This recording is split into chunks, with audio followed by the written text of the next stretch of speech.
You guys, I did a thing. Not only did I turn 42 a couple of weeks ago, but I also went on my very first international solo trip.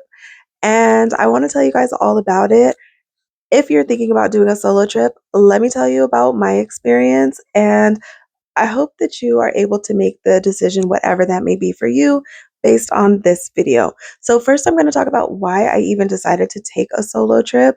And then next, I'm going to talk about where I went, which is Guatemala. It's not a secret. I have videos up from the trip already.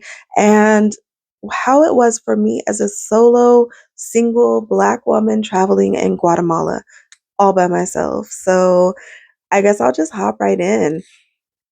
Okay, a little backstory about myself first, in order for you to understand why I decided to take a solo trip. So, I am a single mother to two children, one 15, one 5. I live in Los Angeles, and that alone is a lot, but my kids are busy kids. My daughter cheers and she dances. My son plays basketball, baseball, decathlon. He's in high school, he's in college, like, it's a lot, it's a lot, and it goes all year long. There are very few breaks, right?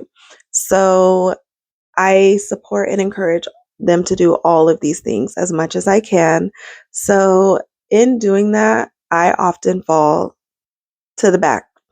I I have to do a better job, but I do tend to put so many other things in front of my own needs, including my job. So I worked in real estate for almost 7 years, where I ran my own real estate business. And then I decided I wanted to return to social service work, this time not as a social worker, but as an advocate. So that's what I do. So I assist people all day long. I also write curriculum and I facilitate workshops all year long. So my mind is constantly going. I'm an empath. I'm overly empathetic at times. It's not something I can turn off. And I was just needing a break. I truly just needed a break. I just needed to get away from everything. And I mentioned all that, and I haven't even mentioned politics yet. So, just the politics of the world right now, it was a lot. I just needed a break. I didn't even want to go somewhere with my girls, which I usually do, and I love going with them. It was nothing personal, but I really just wanted to sit in the room and journal or be in the dark if I wanted to. I didn't want any pressure or expectation of showing up for somebody else. I did not want to perform in any way, shape, or form. I didn't have the capacity at the time. So I decided that I wanted to go somewhere peaceful and very turned down. It was not a turn up trip. I wanted to just go somewhere where I could look at beautiful views and just maybe even be in nature. So, what I ended up doing was, over the course of about a year now, I've heard a few people tell me that they've been to Guatemala. And the first time I'm like, Guatemala? What was in Guatemala? And what? Why? Every single time I asked somebody more details about Guatemala, they showed me the most beautiful pictures that I've ever seen. It was so peaceful. And I was just like, where is that? Like, what part of Guatemala is that? So I talked to them, I started doing my own research, and I realized that my soul was calling me to Lake Atitlan. So I knew that I just wanted to be there. I'm not a beach, water sport type person.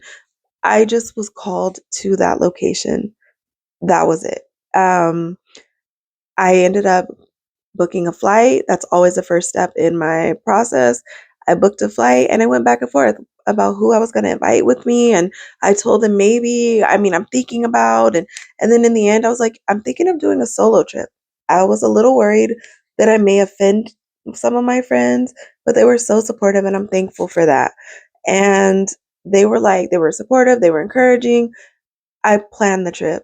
I decided to go ahead and go. I looked on Airbnb. I knew that I was not trying to be in nobody's hotel room. I wanted a beautiful space that was unique, that was kind of isolated a little, and I wanted to be able to just cook my own food. I wanted a refrigerator, a microwave, and I wanted to be able to just be by myself. Another thing I wanted was a hot tub. I got all of those things. So I went to I flew into Guatemala City. This was a quick trip.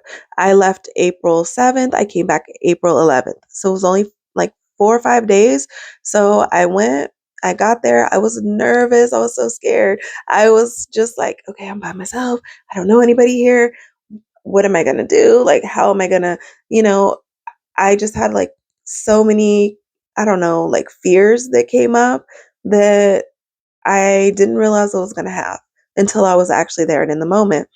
I did like a shared bus, they called it. It was really like a 12, 14 passenger van. But I ended up immediately at the airport while waiting for the van. I met a couple that was from like the Bay Area. So we talked, we got to know each other a little bit. We shared little pleasantries and things while we waited. By the time we got into this shuttle, that's what it was, more of a shuttle. We were taken to Antigua, which was about 2 hours away. Well, about an hour because there was no traffic that morning. We left at like 6 in the morning from the airport. We got there, we had like a 1 hour layover. And during that time, we were allowed to leave our bags at the, um, like at the little depot. So I left my bags and, well, I kept my backpack on me. I never leave my passport when I'm on an international trip.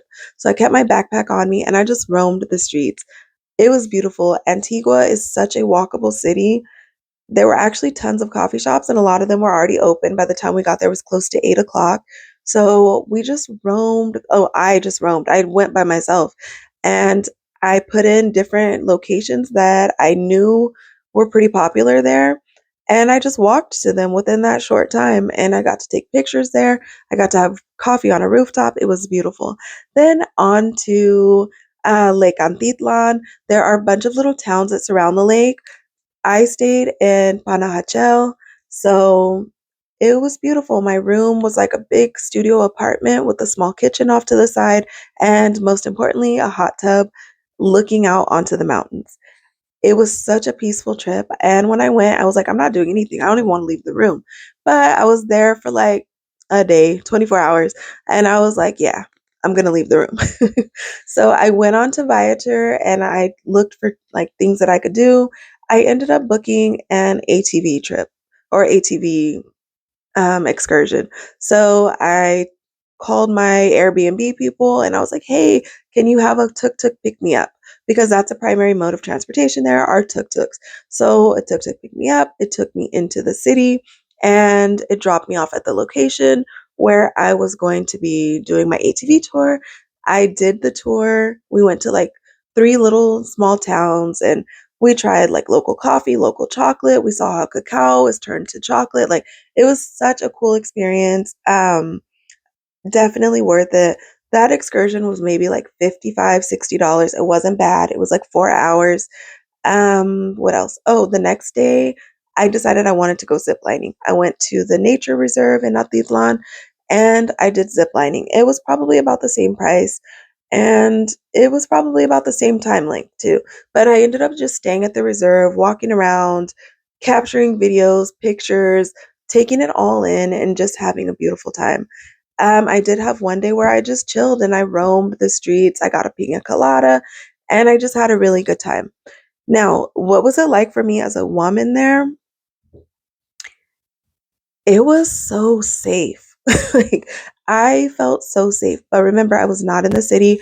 I've heard different things about Guatemala City, but in Antigua and where I was at in Panajachel, beautiful. It was, I honestly haven't experienced really anything like it. Maybe in like Asian countries, but the culture is so respectful that it felt so foreign. It was really actually sad, but I it felt very foreign. Like when I walked down the street, I noticed that there were times where I felt my body tense. Like if I would walk past a man, I would feel my body tense. Like, "Ugh, what is he gonna say? Like, what is he gonna have to say? Like, he's gonna have some sexual remark or something flirtatious that I don't want to hear because I'm just here on this peaceful solo trip. And I would walk past and nobody would say anything. And I'm like, oh, that's different. Like, that's very different. It was a great kind of different. So I noticed that. I also noticed that Guatemala had like a lot of religious crosses everywhere. So because of that, plus the heavy Mayan cultural influence, I think the religion plus the Mayan influence, women are treated with more respect there. So it's not something that, a man just run up to you and start talking and won't leave you alone or you feel in danger. I didn't see that anywhere, but I did also meet other solo travelers. I speak Spanish well enough to travel. Um, Not enough to be somebody's tour guide, but enough to get from point A to point B and keep myself fed, safe, and all that type of stuff. So I was able to meet somebody from Nicaragua, from Peru, and these were solo women travelers. So that's the type of safety that it was giving for people to feel safe enough to travel there as women. Um, Also, I didn't notice like all of the little like sexual perverted little gifts that you see throughout the US or even Mexico and different places. Like there were none of like shot glasses shaped like body parts or those sorts of things were not a thing, which I really appreciated and loved. You didn't see any of the t-shirts with like the woman wearing a bikini and it looks like, it cuts off at the neck and it looks like you're the woman wearing the bikini. It was nothing like that. But I think that all of those things went into making it such a safe feel of a trip. Um, I definitely felt very welcomed. I never felt othered. I never felt like people were staring at me because I'm black or like trying to figure out who I am or where I'm from or what I am. I didn't get that. I've been to China, Macau, Hong Kong, Thailand, and I've experienced all that there. Very, very aggressively. And I did not experience that at all during this trip. I felt incredibly safe. And would I recommend it? Absolutely. I would absolutely recommend it. I will say that anytime you go anywhere, don't just get so comfortable that you stop paying attention to things or you stop, looking around or watching like keeping an eye on your surroundings. Always, always do that. But this trip felt safe for me, at least. I didn't feel like I've ever felt going to downtown LA, New York, or anything like that. It was a very safe feeling trip. So if you're thinking about going to Guatemala, go.